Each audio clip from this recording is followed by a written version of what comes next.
And David, you good? Yeah, man, Lou, how you doing? I'm all good, mate. How's yourself?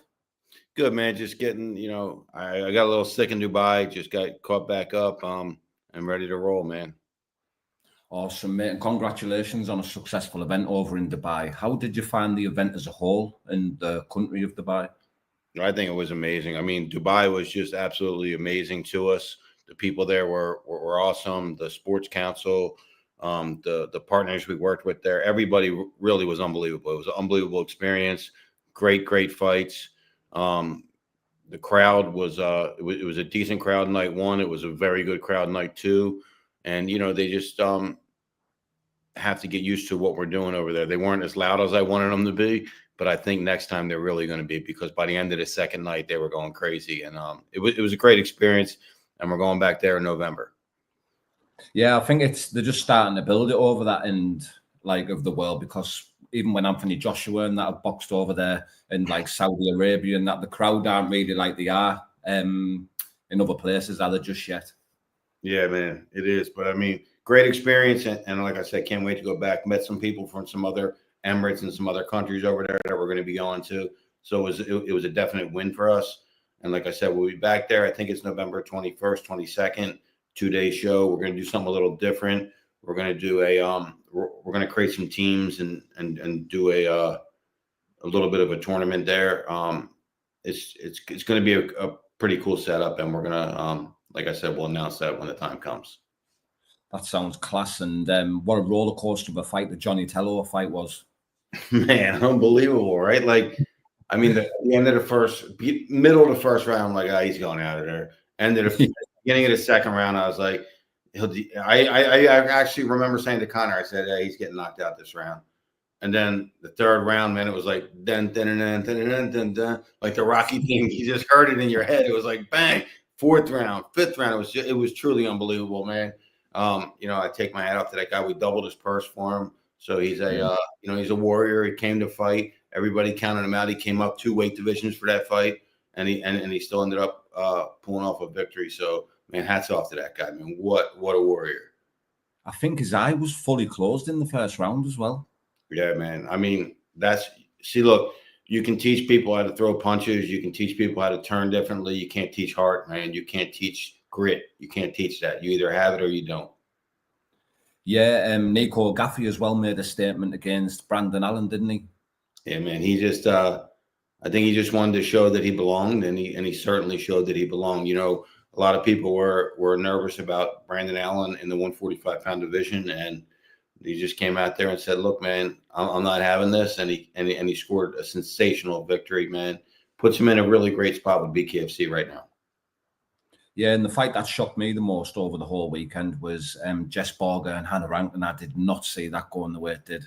No, I didn't either. I mean, I definitely thought it was going to be a competitive fight. And I thought that Hannah would start in 2, 3, 4 round and really start taking it over, because she's been in that type of situation before. But not only did you see your first women's knockout ever in bare knuckle history, but what Jessica did is a lot of people didn't realize, she threw a double straight right hand. And I mean, you teach guys to do that for years. They don't do it. She was like, boom, boom. And I mean, it's an amazing punch to throw, because you never see the second right hand coming. No one ever throws double right hands. So she threw it. She didn't see the second one coming. Bang, knocked her out. And Hannah was great in defeat. And excuse me, can't wait to have her back as well. But I mean, it was amazing. And that's what we say, what Connor says all the time.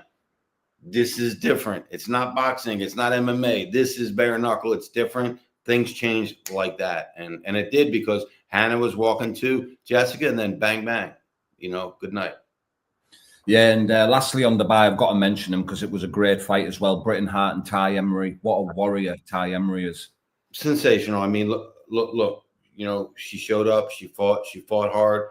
Britt shows that she just keeps evolving and keeps making it harder for these girls to beat her. But Ty was certainly in the fight. I mean, she was definitely a competitor in that fight, and it turned out that Britt ended up winning. And I don't know what's next for Britt. I mean, it's going to be hard to find a girl that's going to beat her right now, but I definitely want to do something big for her coming up. I'm just trying to figure out what that may be. Class. And I don't know if you watched it live or got a chance to watch it back yet, but did you watch the BKFC Manchester card? Oh yeah, yeah. I watched that. That was it was a very good card. I actually what I liked about it. I mean, it was a decent size card, but it felt bigger and it sounded bigger. Right? It just sounded like a bigger show, and they did a great job over there, and the fights were great, man. It was another great night. What was your thoughts on the John O. Chip Chase and Gary Fox fight?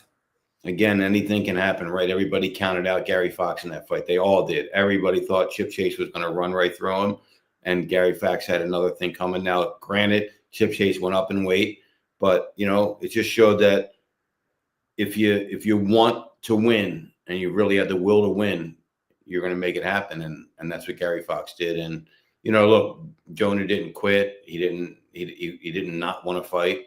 It was a bad cut for him, and that's one of those things that happen in this sport that, that's one of those things. I'd like to see him go back down and weight where he's undefeated at and get another win or two and then possibly fight for the championship, because we have some exciting things happening in that weight division coming up. He's a tough kid. He's got a lot of balls. He trains really hard and he can fight, and, he'll be back. Definitely will be, mate.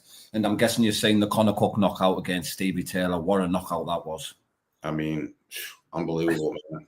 I felt bad for Stevie Taylor. I really did. I mean, great win by Conor Cook. Beautiful punch that he threw. But I felt bad for Stevie Taylor, and I can't say I wasn't nervous. I was definitely nervous for a little bit, but then he ended up, getting up. He's okay, and thank God that he's able to continue his life the way he was doing before. And I'm sure something seemed off to me with Stevie Taylor. I don't know if there was or not. He just seemed a little off, although I'm not taking anything away from Conor Cook, but something seemed a little off with him. And, definitely going to go through a bunch of medical tests and make sure he's okay. And, if he wants to come back, obviously always welcome. Very, very game guy. Yeah, he is. He's a great fighting, mate. And it's just been announced last night on the 28th of June. We're going to be at the BP Pulse Arena in Birmingham. I've heard this is going to be a massive show, mate. Are you looking forward to this one? Yeah, I am, because fingers crossed it's going to be the first our first UK show on DAZN, and on DAZN exclusively. So I'm hoping that they're going to take it, because if they do, we have some really good legendary, I would say semi-legendary veteran professional boxers from the UK that a lot of people know, and they want to switch over and take their gloves off, and hopefully we can do this and let them on this card. But we'll be announcing that card probably Tuesday of the following week, right after the Italy card. Awesome. Would you say the UK is sort of BKFC's second home with the amount of shows we're put on at the minute? I mean, it is, and we're growing talent there. Like, it's not just that we're just putting on shows. We're actually growing talent. We're creating some stories now, and I think that's the big thing about it. And now we're getting it's the same thing that started happening in the US, but it's actually happening a little faster in the UK. We're getting the high level boxers very interested right now, because they see it's something different. They see that they can really turn up their publicity on this, and they can they can make some noise, and it's a great opportunity for them. And a lot of them are asking, and we have a huge announcement that we're going to make on Saturday. It's going to blow a lot of people away. So I can't wait for that announcement. We can't wait to hear it. You've got a massive event coming up next weekend as well in Florence, Italy. There's been a few change rounds on the card and that, but everything's good to go. It's still a very strong card. Are you going over to that show? Yeah, I'm going over Wednesday. That's what that unfortunately Lorenzo Hunt's out against Chris Camozzi in the main event for the 205-pound championship. But I put it in a substitution that a lot of guys questioned. And listen, I get it. I get that they questioned it, and I don't always make the right decision. But I think I made the right decision here. I think that we're going to get a different Andre Beaky that's going to come out. He's going to fight as hard as he can. He's in front of his hometown crowd, and he's got nothing to lose. And when you have nothing to lose in fighting, you usually perform pretty well. And I think he's going to surprise a lot of people. I'm not saying he's going to win, but I think he's going to put on a hell of a gritty and gutsy performance. And look, if he gets way outclassed and outschooled and gets embarrassed, then Dave Feldman made a mistake. But I don't think I made a mistake on this one. on 2 weeks' notice. Now, listen, if I had 6 weeks' notice, it probably wouldn't have been him. It probably would have been one of the guys maybe you mentioned or one of the guy Andrew mentioned. But with 2 weeks' notice and having to create the hype that we needed to do and promote this thing leading into it, I think it was the right decision. Yeah, of course. And what an opportunity for Andre Biki, by the way, fighting obviously in his local area for a world title against Chris Camozzi. If he does pull it off, mate, it's going to be some story in it.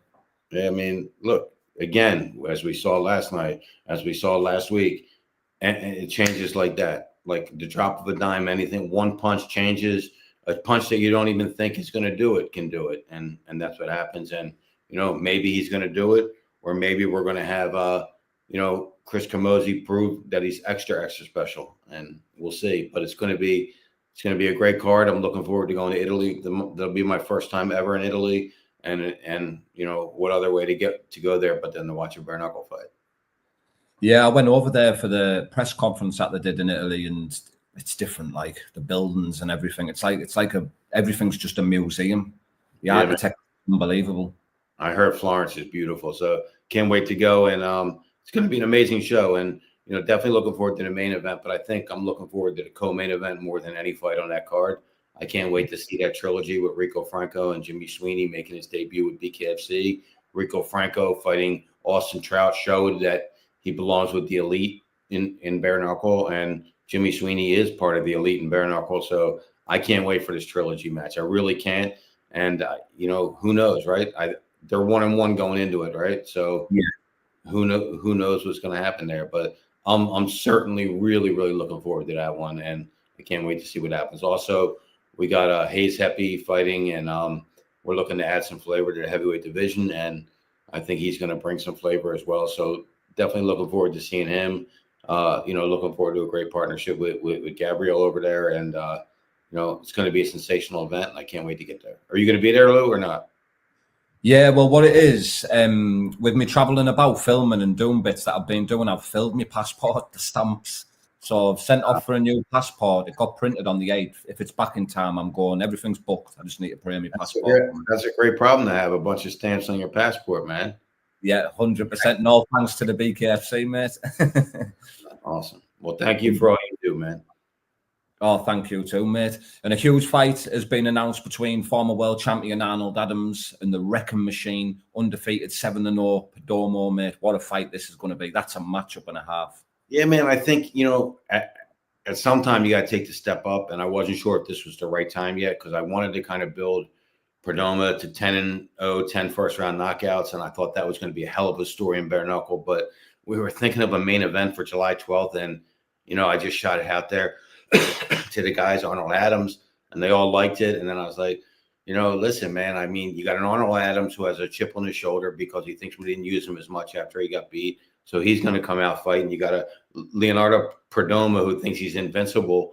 So that's going to be a clash, man. I mean, definitely looking forward to that one. That's going to be a great event and a great fight. And again, who knows if Perdomo does be able to knock Arnold Adams out in round 1 like he's done all his other opponents, I think he proves that what we're calling him the Mike Tyson of bare knuckle stands true.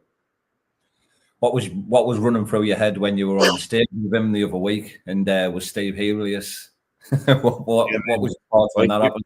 You're talking about a guy who's been in there with the best fighters in the world, right? And he doesn't get knocked out like that. And I was literally like, whoa, I think he saw my face. I'm like, whoa, holy, it was unbelievable, man. I mean, I wasn't expecting that. Really, I wasn't, but I was expecting to break Steve down, in about the 3rd round, but he proved he belongs, man. He belongs, and I think we can make a real big star out of Perdomo. It's just, 2 or 3 more fights. It's going to be hard to keep finding guys that want to fight him, but I think get this fight with Adams, get another fight or 2, and then he challenges for the world championship. Yeah, so with them two being booked in for that fight, is Rothwell going to be waiting for the winner, or is he going to be fighting in the meantime? No, we're going to do something a little different with Rothwell. I'm not at liberty to announce it yet, but we're going to do something a little different and then get him back into the title picture. But I think we're going to do something outside of the a non-title fight for this next fight. Sorry, I keep looking. I got a bunch of deer in my yard running around. Nice. we might do something a little different and bring him outside his division, make him go up and wait a little bit for an intriguing fight that I have. But I'll know that in about a week or two, and then I'll be able to make that decision. And then, listen, I'd love to get Mick Terrell back, get him a fight, get him back. If he gets a win, then line him up for a rematch with Ben Rothwell. I know he's calling for that rematch, but as much as I love Mick Terrell, and I do, I really think he's a stand-up guy. If you get knocked out like that, it doesn't, in my mind, it doesn't call for an immediate rematch. Now you got to get back on the winning track, and then you can get back in there to do it. I don't think he's way far out of the title picture, but I don't think he's the next challenger. And is there any announcement that you can tell us that have come up? I mean, honestly, man, I probably would have made some. I think we made like 6 new announcements last night. The only other thing I'll say is keep an eye out. We could be doing Australia on July 19th, and we'll know on Tuesday. So that's going to be a special night if we do that.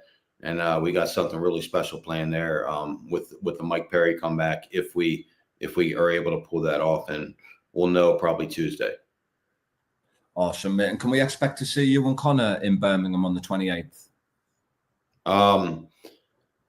Yeah, that's one that I was actually targeting coming. I'll definitely be there. I'm pretty sure Connor will too. It's a short little trip for him unless he has to go somewhere else. But I'm definitely planning on making that one. I meant to go to the last one, but I couldn't just because of the flight timing and then going to Dubai. But I definitely want to be in Birmingham. I think it's going to be probably our second biggest UK show. Obviously, the first one we ever did was the biggest so far, but it'll probably be our second biggest UK show that we've done so far. We're targeting to do about 5,000 people for that one, and I think we're going to get there. Yeah, definitely. And do you think if this event is successful, it'll open the door for us to have future events on DAZN if it is accepted? That and look, these well-known boxers that we're probably going to be plugging into this card, I think it just opens everything up. It let us know that the tide's turning a little bit, and that it's not just for, the perception is it's for guys that can't fight in boxing or can't fight in MMA. It's a different sport. Or some guys that fought in MMA and now they want to try this, or they fought in boxing and this is a second chance for them. This is like to show you that this is where fighters can really strive from boxing or from MMA in their primes. These are guys that are not past their primes. These are guys that are solid veterans in boxing that have fought for world championships and fought in the biggest shows in the UK, and they're going to come over to fight for BKFC. And I think it just shows that where we are right now with bare knuckle, not just BKFC, but with bare knuckle in the entire world. There's over 100 bare knuckle promotions in the world now. People don't know that. Like they heard of 3 or 4 of the promotions and they go, "Oh, is it growing?" I said, it's growing so big that it's over 100 promotions now in the world. So that's a great thing because that gets more and more people to know about what bare knuckle is. And then, when they're ready to step up, then they come on over to BKFC and they come fight in the big leagues. Yeah, that's the one, mate. And before we wrap it up, David, have you got a message for all the UK fighters? I mean, the UK fighters, you guys are really just fighting your asses off. You guys are doing exactly what we want from you. You're stepping up. You're talking more. You're creating stories, and we're gonna. I talked to Andrew and Mark, and we're going to be definitely mixing a lot of these guys into the whole international scene a lot more. A lot of these guys that have 3 or 4 wins, they're definitely going to come over because, look, this is an international sport. It started out in the U.S. because we had to build the U.S. fan base, but now it truly is a global international sport, and we have to get fighters from all over the world fighting in BKFC, not BKFC UK, not BKFC Dubai, in BKFC. So that's our plan. So guys in the UK, keep fighting your asses off, work hard, talk the smack that you need to talk, and we're definitely bringing you over to BKFC. Awesome, mate. I really appreciate you coming on today, David, and I hope you enjoy the rest of your day, mate. Awesome. Thank you, Lou. Appreciate you, bud. See you, Dave. Speak soon, pal.